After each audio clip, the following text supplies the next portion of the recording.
전산 세무는 이렇게 되어 있어요. 이론 15개는 똑같아요. 15문항은 똑같은데 이제 차이가 뭐냐면 재무회계에서 5개, 그 다음에 원가회계에서 5개, 그 다음에 부가세에서 3개, 그 다음에 소득세 2개 이렇게 나와요. 그래서 여기까지는 일단 회계 때 했었고 이제 소득세 2개가 나오는데 주는 이쪽이 될 거예요. 네, 왜냐면 요 앞에 거는 회계하고 큰 차이가 없어요. 그래서 오늘 끝낼 거고 그 다음에 한 이틀 정도 여기 부가세하고 소득세 나갈 겁니다. 그 다음에 실기는 어떻게 되어 있냐면 기초정보관리나 이런 건 안 나와요. 네, 안 나오고 바로 일반 전표 나와요. 그래서 일반 전표가 5개, 메인 매출 전표 5개, 부가세가 2개가 나오는데 여기 10점으로 나와요. 2개 합쳐서 배점이 좀 달라져요. 그 다음에 결산 5개, 그 다음에 소득세가 2문제 나오는데 2개가 15점으로 나와요. 그래도 구성은 이렇게 되어 있습니다. 그래서 이론 15개 똑같고 그 다음에 실기는 19문제예요. 그 다음에 시험시간은 90분. 시험시간은 좀 더 길어집니다. 빨리 푸시는 분은 한 50분에서 60분 사이에 다 푸시는 분들도 있어요. 근데 어차피 일찍 못 나가니까 한 70분에서 80분 사이에 다 푸시면 돼요. 그래도 저희가 나중에 연습할 때는 80분씩 드릴 거예요. 그래서 그 시간 안에는 일단 할 수 있는 건 다 하셔야 됩니다. 그래서 어떻게 보면은 회계보다는 조금 더 여유는 있을 거예요. 그리고 이제 시험 봐보셔서 아시겠지만 좀 타이트하죠. 전산회계 1급이. 전산회계 1급이 제가 봤을 때 제일 바빠요. 오히려 세무는 시간이 90분이라 세무는 제가 정확하게 얘기 드릴 수 있는데 회계하고 좀 틀린 게 회계는 솔직히 잘한다고 100% 붙는 건 아니더라고요. 시간이 촉박하다 보니까 또 촉박해지면 또 내 실력이 안 나오잖아요. 근데 세무는 거의 보면은 열심히 하면 붙고 네, 덜하면 떨어지고가 얘는 좀 어느 정도가 있어요. 근데 그게 딴 것 때문이 아니고 90분이면 1시간 반이잖아요. 1시간 반이면 시험 시간으로 짧은 시간은 아닙니다. 거기다 문항수가 늘어난 게 아니고 요거가 두 개에서 총 4개가 25점으로 나오거든요. 그래서 저희가 주로 연습할 거는 요 부가세 2개랑 소득세 2개. 왜냐면 우리 결산 회계 때 해봤죠. 그 다음에 일반 전표, 메인 매출 전표 회계 때 해봤죠. 그래서 그거를 가지고 문제풀이 하면서 볼 거고 요 부가세하고 소득세 위주로 볼 수밖에 없어요. 구조가. 그래서 그건 참고하시고요. 그래서 시간은 90분이라는 거. 근데 합격률은 전산회계 1급보다는 10% 정도 떨어져요. 왜냐면 어쨌든 위에 급수니까 조금 더 어렵게 내긴 하거든요. 그래서 회계가 한 40% 정도 나온다 그러면 세무는 한 30% 정도. 그리고 참고로 전산세무 2급 따면 전산회계 1급 안 따도 돼요. 위에 급수 있으면 밑에 건 필요해요? 필요 없어요? 필요 없죠. 그건 참고하시고. 그래서 한 번 더 볼 수 있는 기회가 있으니까 뭐 전산회계 1급 잘 보신 분도 계시고 못 보신 분도 계실 건데 그거 가지고 전산 세무 준비하시면 돼요. 또 경험 한번 했잖아요. 근데 떨어지는 경험은 자주 하는 건 좋은 경험은 아니긴 합니다. 근데 아직 발표는 안 났으니까. 전 항상 그러거든요. 떨어진 거 아는데도 발표 날 때까지는 붙었을 거야. 또 알아요. 모두 정답이 막 몇 개씩 나올지. 사람 일은 모르니까. 그래서 결과 나올 때까지는 이쪽에 조금 더 치중하시기 바랍니다. 교재는 14페이지세요. 그래서 제일 먼저 볼 게 재무회계입니다. 그래서 간단하게 정리하고 끝낼 거예요. 그래서 재무회계는 5문제 출제되세요. 몇 문제요? 5문제.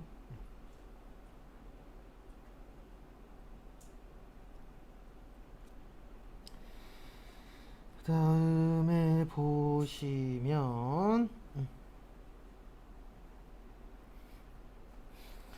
재무회계의 주된 목적은 뭐죠? 외부 정보 이용자한테 뭐 하는 거예요? 정보 제공하는 거죠. 외부 정보 이용자에게 정보 제공. 그래서 보실 건 저기 16페이지 질적 특성. 우리 질적 특성에 2가지 있었죠. 신뢰성하고 뭐요? 목적, 적합성. 그래서 신뢰성 종류는 표현의 충실성, 검증, 가능성, 중립성. 그 다음에 목적 적합성은 예측 가치, 피드백 가치 적시성 이렇게 나누어지시죠? 요거 좀 봐두시고.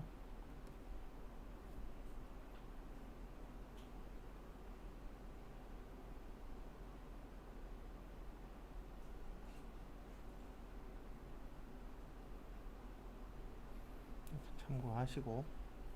그래서 종류 우리 외우고 있죠? 요거 잘 기억 좀 해주시고요. 그 다음에 교재에서 보셔야 되는 건 저기 18페이지.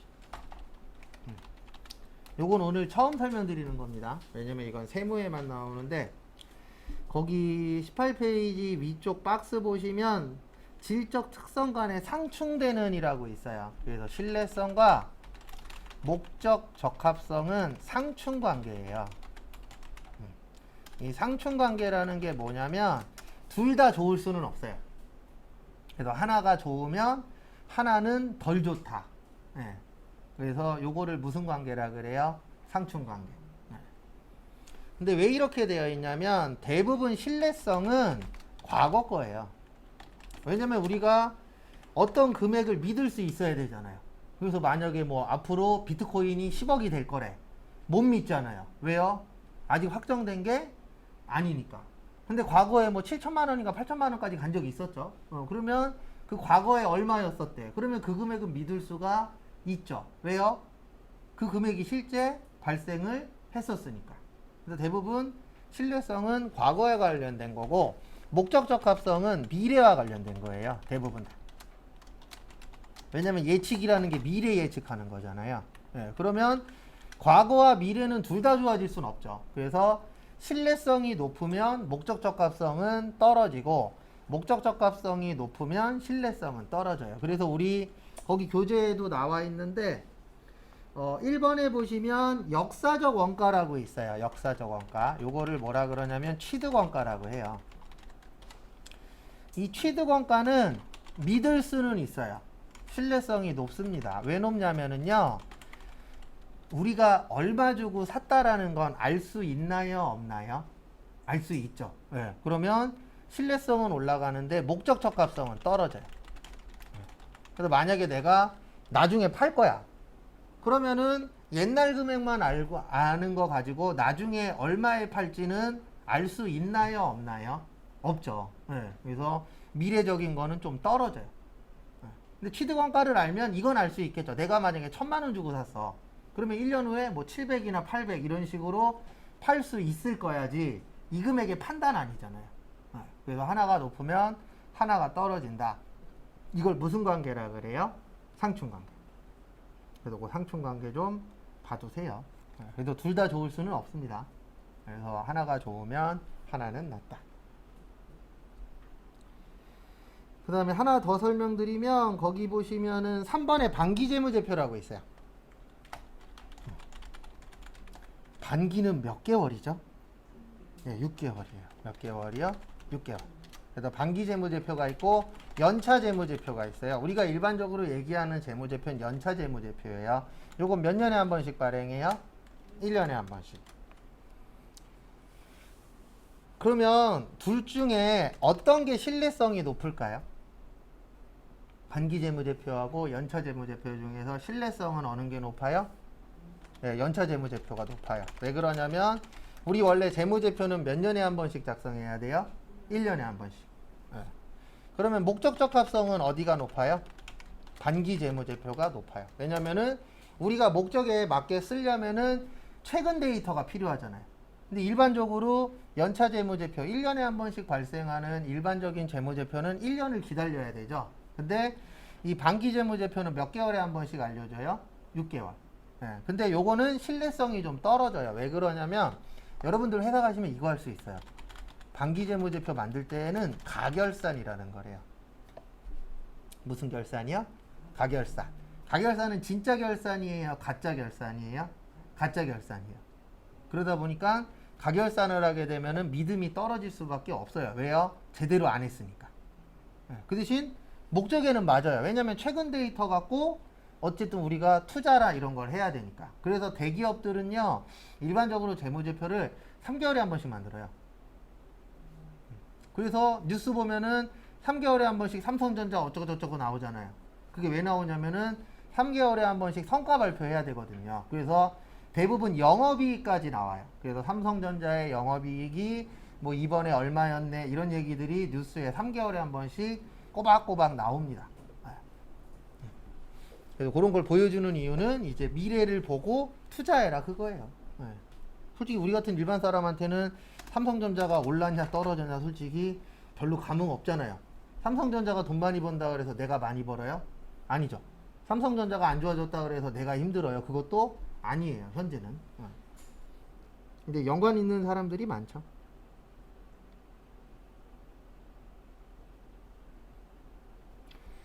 그 다음에 거기 밑에 보시면 재무제표의 기본 과정.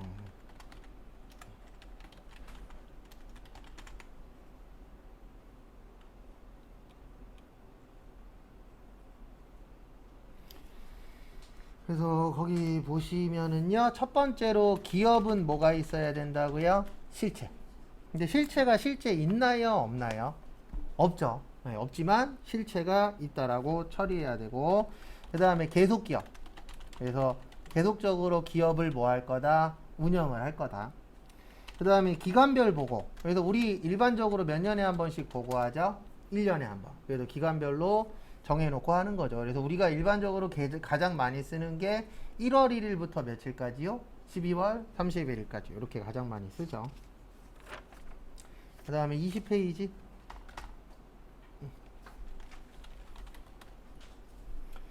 거기 재무제표 요소의 인식 및 측정인데요. 거기 보시면 자산의 인식이라고 있어요.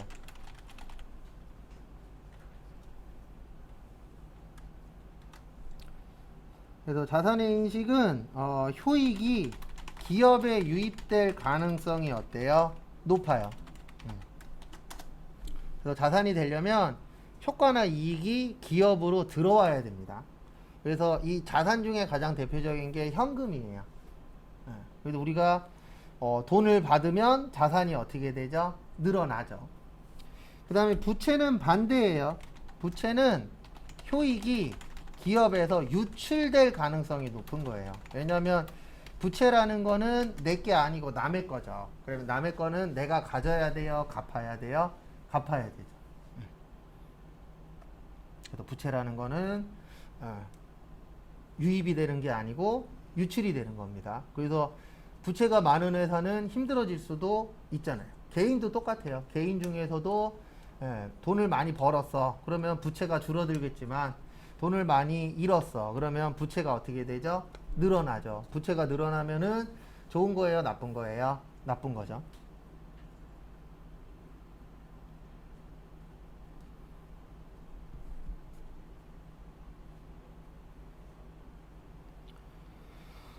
그 다음에 여기 보시면은 자본의 인식은 없어요. 뭐는 없어요? 자본의 인식은 없어요. 왜냐면 자본은 이렇게 구하도록 되어 있거든요. 자산 마이너스 부채. 그래서 자산에서 뭐를 빼라? 부채를 빼라. 이렇게 되어 있어요.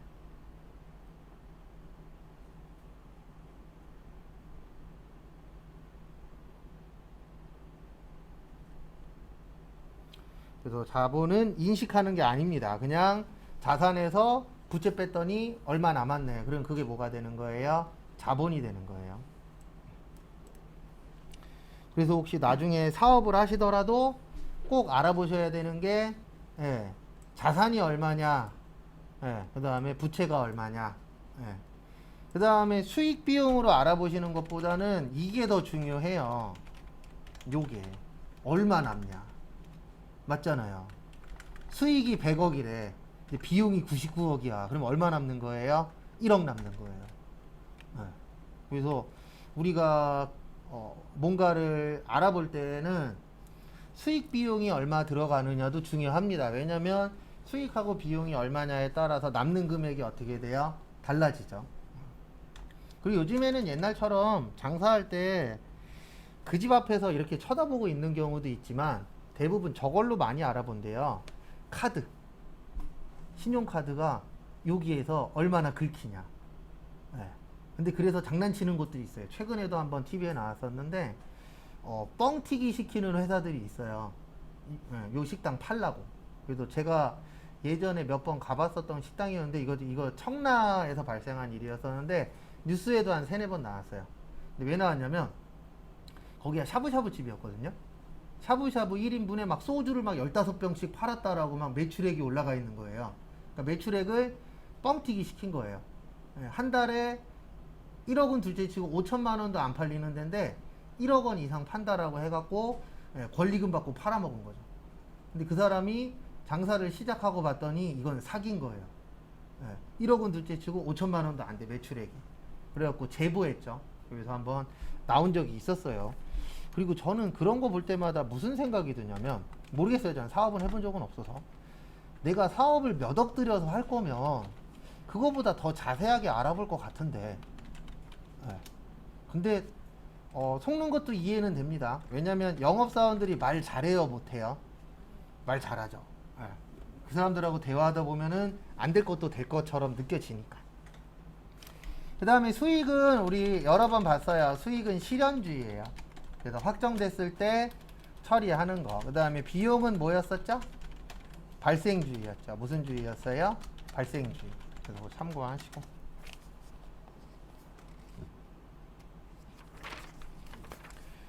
그 다음에 교재는 27페이지. 그냥 오늘 한 번 더 정리한다 이렇게 생각하세요. 그리고 추가되는 거 하나밖에 없고요. 쪽지 시험은 그 추가되는 거 2줄만 볼 거예요. 내일. 재무회계에서 추가되는 거 딱 2줄 있거든요. 근데 교재에 빠져갖고 이따 제가 따로 설명드릴 거예요. 교재에 없더라고요. 그래서 거기 27페이지는 현금 및 뭐예요? 현금성 자산. 얘는 세무에도 종종 문제 나옵니다. 그래서 현금 및 현금성 자산은 통화 및 통화 대용 증권, 그 다음에 요구 불예금, 당좌하고 보통 무슨 성 자산이요? 현금성 자산. 취득 당시 만기가 몇 개월이요? 3개월. 그리고 회계하고 세무의 차이는 이렇게 보시면 돼요. 우리 현금이 현금성 자산 문제 풀어본 적이 있었죠. 회계가 6개 나오면 세무는 8개에서 9개가 나와요. 그 안에, 박스 안에. 우리 현금이 현금성 자산 계산 문제 보면은 한 6가지 정도 나오거든요. 그렇게 해놓고 현금이 현금성 자산은 얼마냐 이런 문제들이 있었죠. 근데 세무에서 그 문제가 나오면은 8개 내지 9개가 나와요. 그러니까 이렇게 생각하시면 돼요. 문제는 똑같은데 지문이 그냥 조금 더 뭐하다고요? 길어요. 말이 많아. 그러면 세무 문제가 되는 거예요. 근데 양이 좀 적어. 그러면 회계 문제가 된다. 이렇게 보시면은 가장 구별하기 쉽습니다. 그 다음에 밑에 보시면 현금 과부족 있으시죠? 무슨 과부족이요? 현금 과부족. 그래서 우리 현금 과부족은 주로 결산 문제로 많이 나오죠? 그 다음에 기억하셔야 되는 게 잡이익이나 뭐요? 잡손실.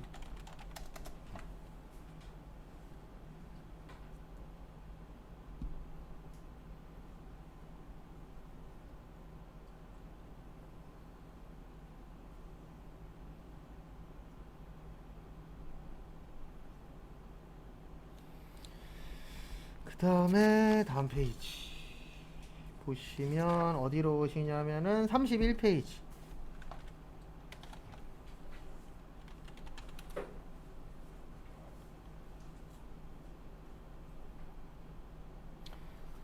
저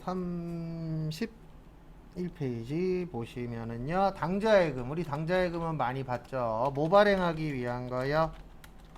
수표 발행.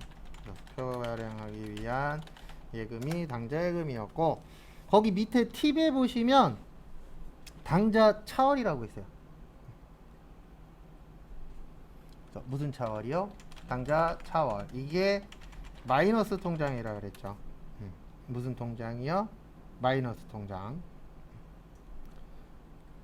그래서 만약에 당좌 차월이 없으면 단기 차입금 처리하시면 되세요. 그래서 우리 마이너스 통장 문제 나왔을 때 단기 차입금 쓴 적 있어요? 없어요? 있어요. 왜 단기 차입금이냐면 이 마이너스 통장은 대출이에요.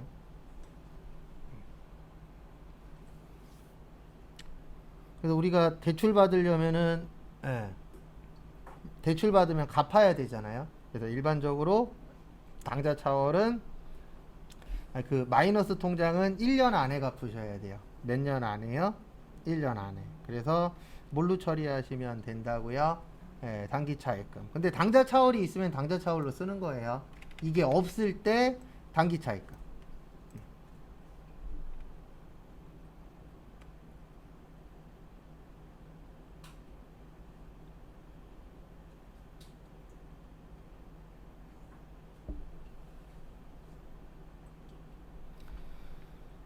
다음에 또 다음 거 보시면은요.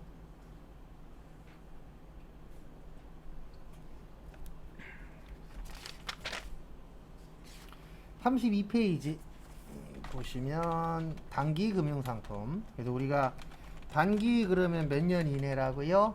1년 이내. 그 다음에 장기 금융상품도 있어요. 장기 그러면 몇 년 넘는 거예요?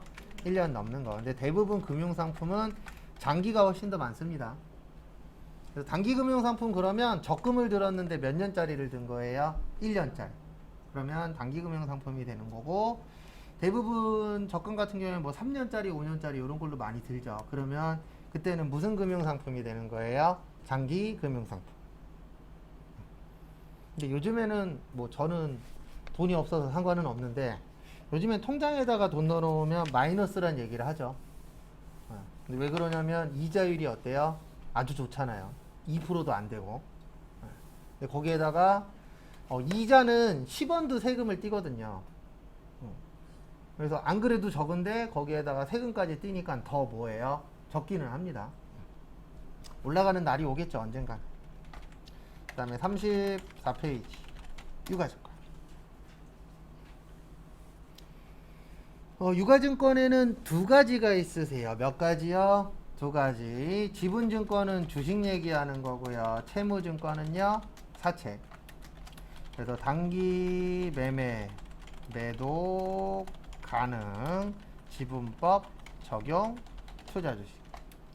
그 다음에 채무는 단기 매매, 매도 가능, 만기 보유, 이렇게 나누어집니다. 요건 잘 기억하시고.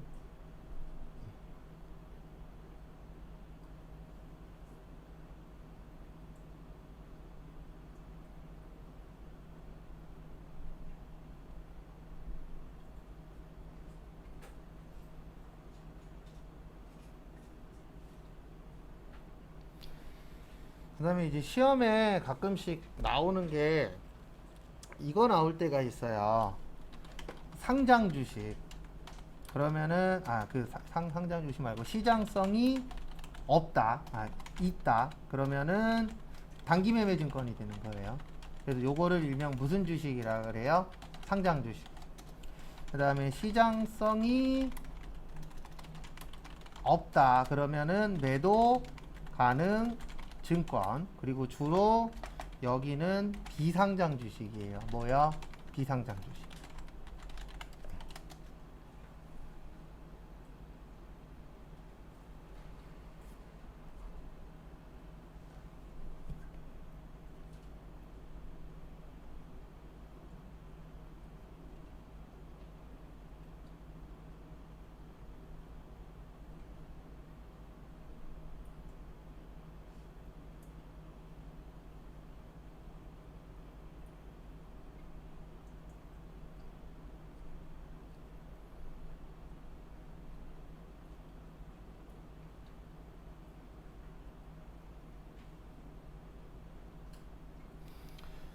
그 다음에 시험 문제 또 잘 나오는 것 중에 하나가 거기 제일 밑에 보시면 매입 수수료 있죠. 우리 매입 시에 부대 비용은 뭘로 처리한다 그랬었죠? 원가 처리.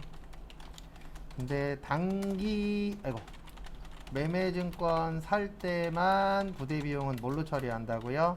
900번대 수수료 비용. 수수료 비용인데 꼭 기억하셔야 되는 게 9예요. 얘만. 그리고 나머지는 다 몇이에요? 5 아니면 8이에요. 근데 단기 매매 증권에 대한 부대 비용만 900번대 뭐요? 수수료 비용이다. 참고하시고.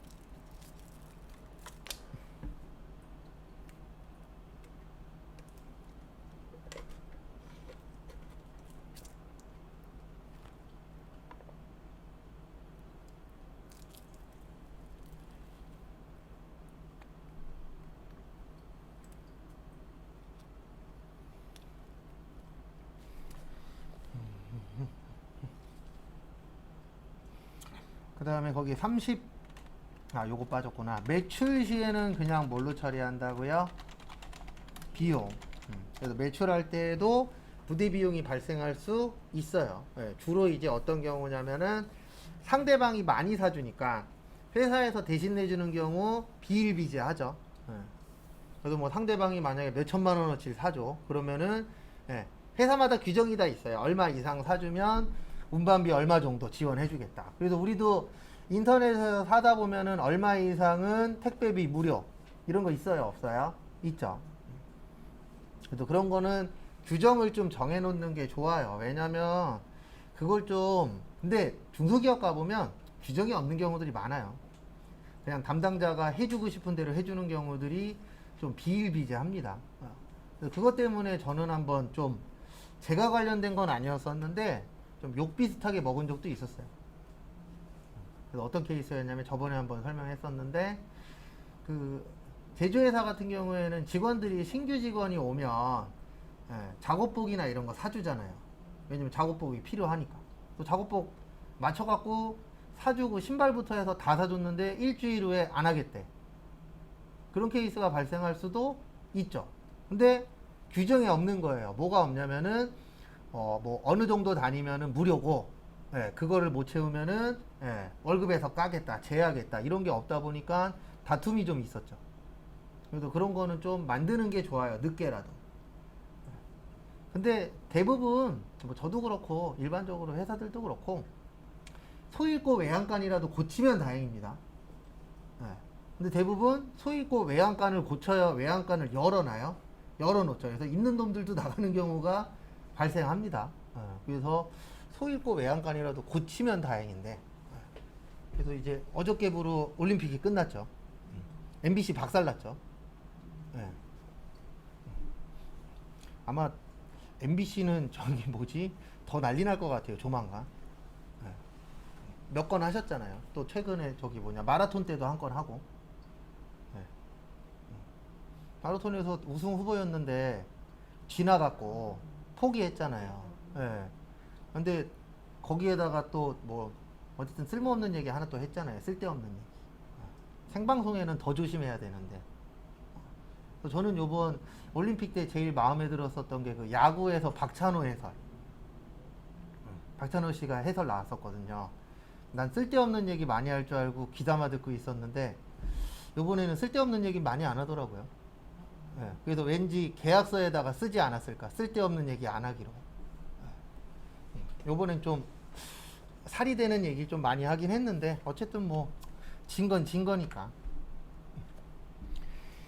그 다음에 거기 35페이지 보시면은요 배당 잘 봐두세요.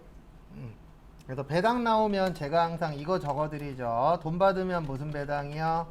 현금 배당. 주식으로 받으면 주식 배당. 시험은 거의 현금 배당이 많이 나와요. 그 다음에 받을 때하고 뭐 할 때요?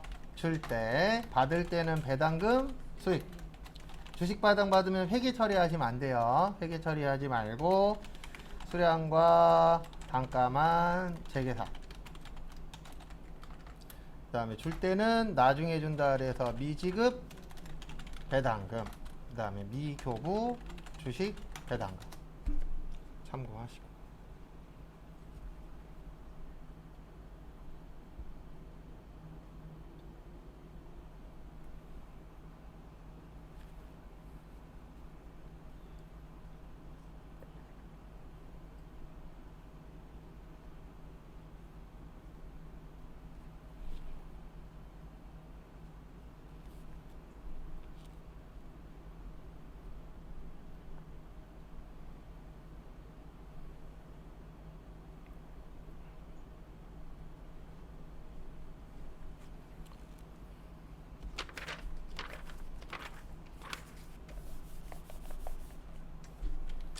그 다음에 42페이지.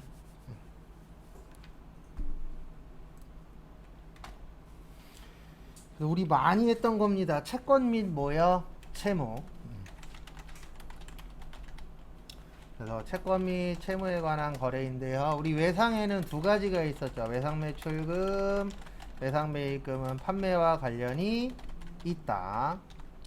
그 다음에 미수금하고 미지급금은 판매와 관련이 없다. 그 다음에 어음도 똑같죠. 어음도 판매와 관련이 있으면 어음 쓸 수 있지만 판매와 관련이 없으면 요거 써야죠. 미수금이나 뭐요? 미지급금.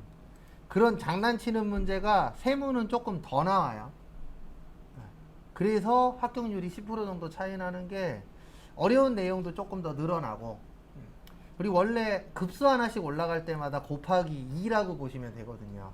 그러니까 전산회계 2급이랑 전산회계 1급이랑 난이도가 한 2배 정도 차이 나요. 합격률은 한 10%에서 한 20% 사이 정도 차이 나긴 하는데 난이도로 치면 한 2배 정도? 근데 어차피 전산회계 2급은 전산회계 1급 안에 다 들어가 있어요. 그래서 특별히 전산회계 2급은 배우실 필요는 없어요. 뭐 간혹 가다가 배우고 오시는 분들 계시는데 대화해보면 괜히 배웠다는 얘기가 거의 다 나와요. 이건 상술이에요. 그러니까 뭐든지 할 거면 주변에 아는 사람이 있으면 한번 물어보고 하세요. 모르니까 학원에서 전산회계 2급부터 배워야 돼요. 그러면은 그렇게 배우시는 분들이 있어요, 없어요? 있어요. 근데 그건 대부분 이제 모르니까. 전산회계 2급은 제가 봤을 때 고등학교 다니는 애들은 전산회계 2급을 배워야 돼요. 왜냐면 학교에서 시험 나오는 수준이 전산회계 2급이 고등학교 졸업자로 보거든요.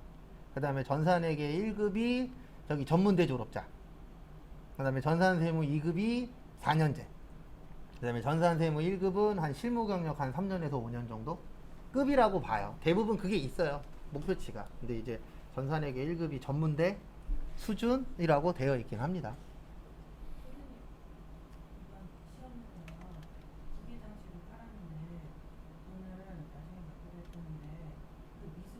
네. 그거는 걸어봐야죠. 그렇죠. 그렇게 되는 거예요. 네. 근데 잘하면 둘 다 정답으로 해줄 수도 있고. 왜냐면 실무에서는 어음 받으면 받으러 어음을 쓰는 회사들이 많거든요. 그러니까 이게 정답은 이게 특히 회계 같은 경우에는 코에 걸면 코걸이고 귀에 걸면 귀걸이에요. 그러니까 이의 신청을 했을 때 협회에서 인정하면은 되는 거고 인정 안 하면 안 되는 거고, 내가 공부했을 때 아니면 내가 실무에서 이렇게 쓴다가 솔직히 중요치 않아요. 내신 분의 의도가 중요해요.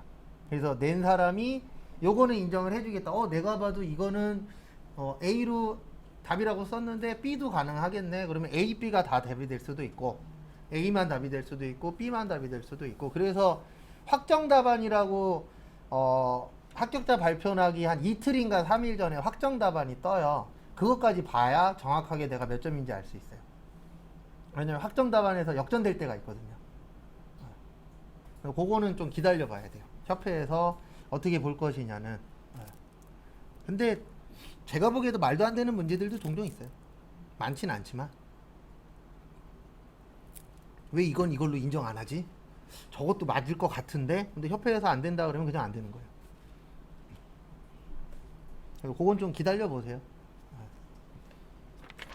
그 다음에 어음 잘 봐두시고, 그 다음에 45페이지. 우리 이거 많이 봤죠? 어음에 배서 나오면 무슨 어음이었어요? 받을 어음이었죠. 그래서 45페이지 밑에 보시면은 어음의 배서와 뭐라고 있으세요? 할인. 그래서 할인은 이거 얘기하는 겁니다. 우리 어음 할인, 그 다음 무슨 거래요? 매각 거래. 나오면 매출 채권, 처분 손실. 그 다음에 이거 시험 문제 보신 분들이 있으실 거예요. 추심 수수료. 추심 수수료는 그냥 수수료 비용이에요. 뭐라고요? 수수료 비용. 그래서 추심 수수료는 거기 45페이지에 있어요. 45페이지 아래쪽에. 우리 추심이 뭐라 그랬죠? 추심? 추심이 돈 받아주는 거예요. 그래서 저도 이거 예전에 일자리 한번 알아보다가 인터넷에 떠서 한번 본 적이 있는데, 러시앤 캐시 있죠. 네, 어떤 분이 러시앤 캐시에 취업하고 싶다고 저기 어디지? 네이버 지식인에다 올려놨더라고요. 네. 근데 그 당시에, 지금은 어떻게 되어 있는지 모르겠는데 그 당시에 러시앤 캐시가 배구단 갖고 있었어요. 그래서 복지 중에 하나가 배구단이 시합 나가서 1승 할 때마다 보너스로 10만 원씩 들어온대요. 만약에 10승 하면은 100만 원 들어오는 거죠. 그런 복지 제도가 있다고 누가 밑에 댓글에다 써놨더라고요. 오, 저건 괜찮네. 왜냐면 내가 힘 안 들여도 되잖아요. 응원은 하겠죠. 이기라고. 이길 때마다 10만 원이면은 나쁘지 않죠. 그래서 추심 그러면은 돈 받아주는 겁니다. 그래서 여러분들 중에서도 나중에 추심회사에 취업할 수도 있어요, 없어요? 있어요. 왜냐면 추심회사에서도 격리 직원이 필요하잖아요. 저도 예전에 텔레마케터 회사 격리 직원으로 면접 본 적 있어요. 외국계 회사였는데 떨어지긴 했지만. 근데 다행인지 불행인지 면접 보신 분들 다 떨어졌다 그러더라고요. 네. 새로 뽑는다고.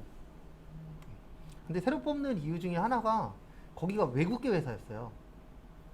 근데 저는 영어라고는 안 친하거든요.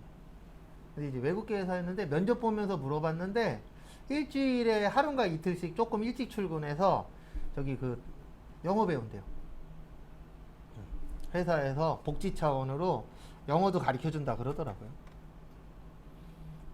근데 안 간 게 다행인 것 같아요. 저 그 영어 울렁증이 있어서. 네, 일명 외국인 울렁증이라고 외국인들만 보면 도망가요. 웃긴 게 뭐냐면 지금은 덜 그러는데 한참 때는 외국인들이 왜 이렇게 길을 물어봐요. 버스 몇 번 타야 되냐 그러고. 네. 그 손발짓 해갖고 아는 영어 다동원해서 알려주긴 했는데 내가 그렇게 잘 가르쳐주게 생겼나. 난 영어도 못하고 별로 길도 잘 모르는데 길친데 꼭 물어보더라고요. 버스 몇 번 타야 되냐, 뭐 해야 되냐 막 물어보더라고요. 그 다음에 49페이지 단기 대여금과 단기 차입금 옆에다가 그냥 요거 하나만 적을게요. 장기 대여금과 장기 차입금.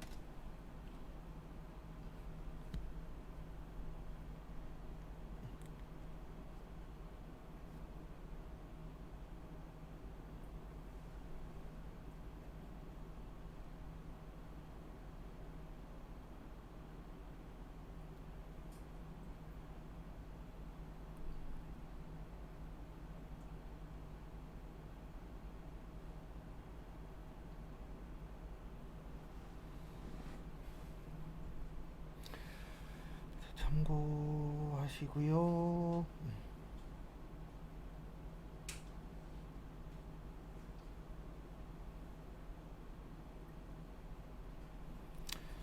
그 다음에 우리가 대여 그러면 빌려주는 거죠. 그 다음에 차익 그러면은요 빌려오는 건데 조금 더 업그레이드를 해보고 싶으신 분들은 이렇게도 꼭 공부를 하세요. 단기 대여금 그러면 자산이죠. 근데 이렇게 말고 무슨 자산이요? 당좌 자산. 그 다음에 장기 대여금 그러면 투자 자산. 네, 이런 식으로라도 연습을 해보세요. 잘 안되면은 컨트롤 F로 뭐 하세요? 찾아보시고.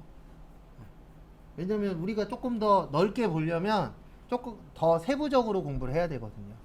그래서 그전에는 대여금 그러면 자산이야 이렇게 했었는데 내가 조금 더 많이 알고 싶어 그러신 분들은 무슨 자산인지까지 조금 더 세부적으로 한 번씩 해보세요. 그러면 도움이 좀 더 돼요.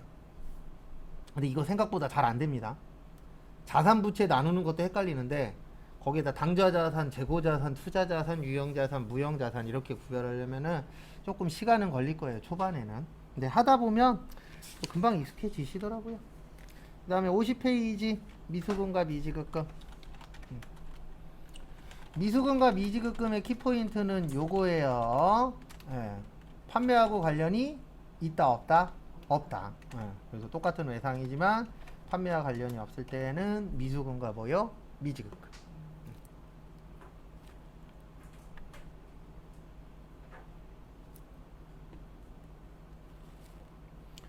근데 이거는 이제 시험 얘기는 아니고 실무 얘기인데 저 예전에 다니던 회사 중에 미수금과 미지급금 없는 회사도 있었어요. 미수금과 미지급금을 안 써요. 아예.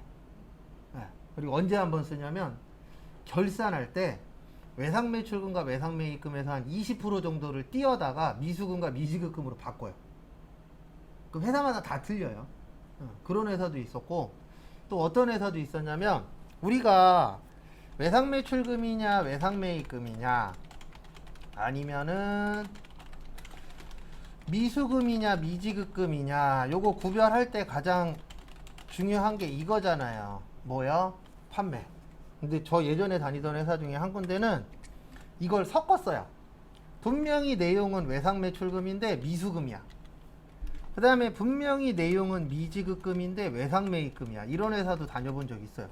스트레스 초반에 엄청 받았어요. 왜냐면 분명히 외상매입금인데 외상매입금으로 쓰면 안 돼요.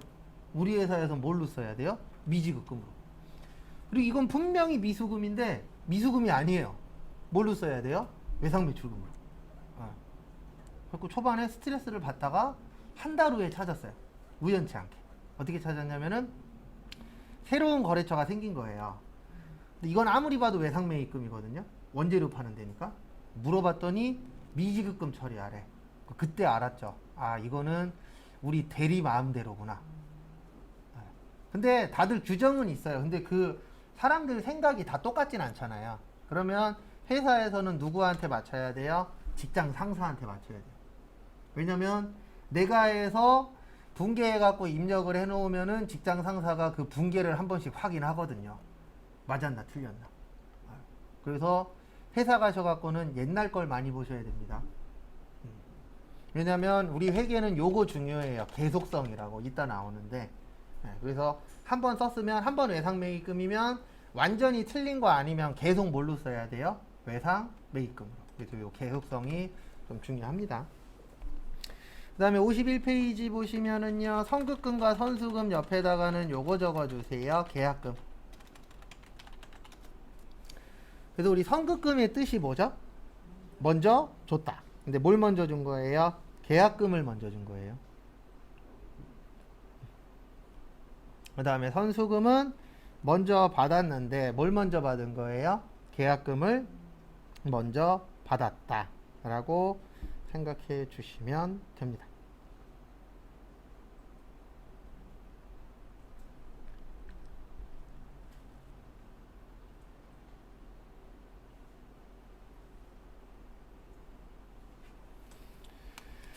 그 다음에 52페이지 밑에 보시면은요,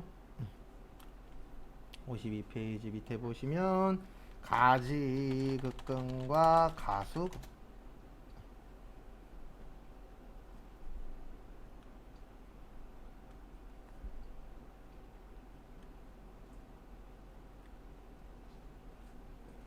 그래서 보시면 우리 가지급금은 크게 두 가지로 많이 쓰입니다. 하나는 뭐 갈 때요? 출장 갈 때. 그 다음에 또 하나는 뭐죠? 네, 대표이사가 개인적인 용도로 뭐 했을 때요? 사용했을 때. 근데 이거는 법인일 때예요. 개인회사는 인출금으로 씁니다. 요거는 무슨 회사일 때예요? 법인일 때. 그래서 법인이냐 개인이냐에 따라서 달라집니다. 답이.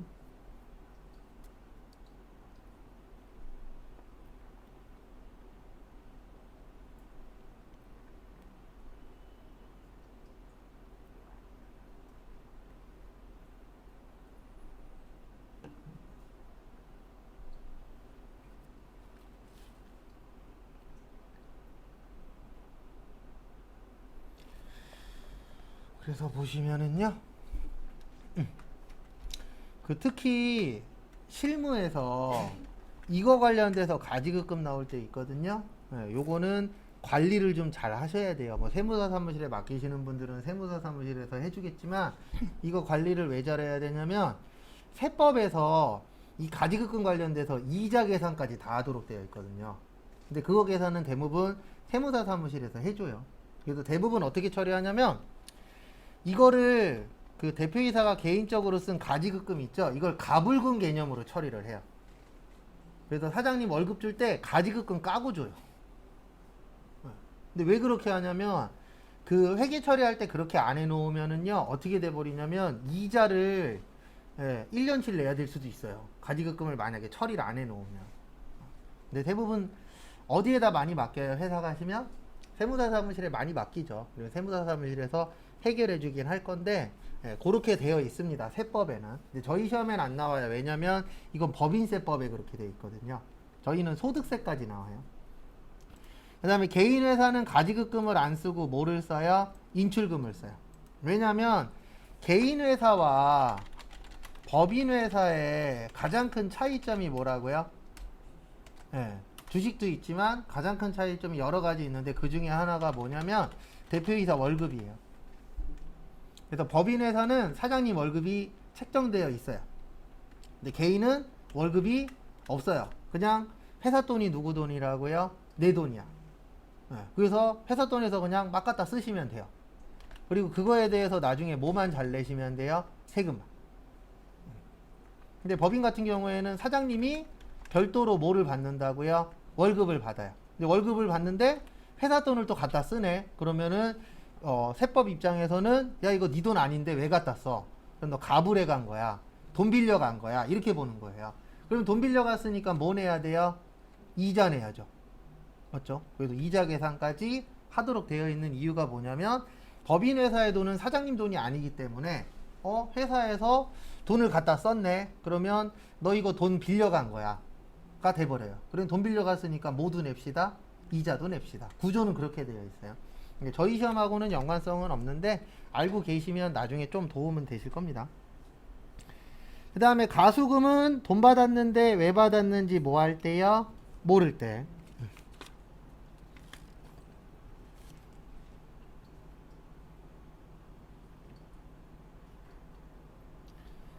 그 다음에 54페이지까지만 보고 쉴게요. 상품권 선수금과 예수금.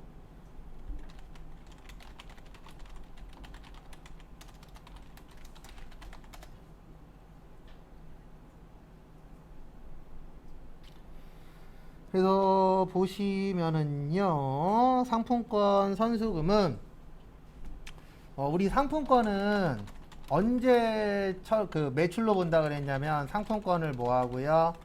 회수하고 물건을 판매했을 때 이때 매출로 보는데 왜 상품권 선수금이라고 하냐면 우리 선수금도 있죠.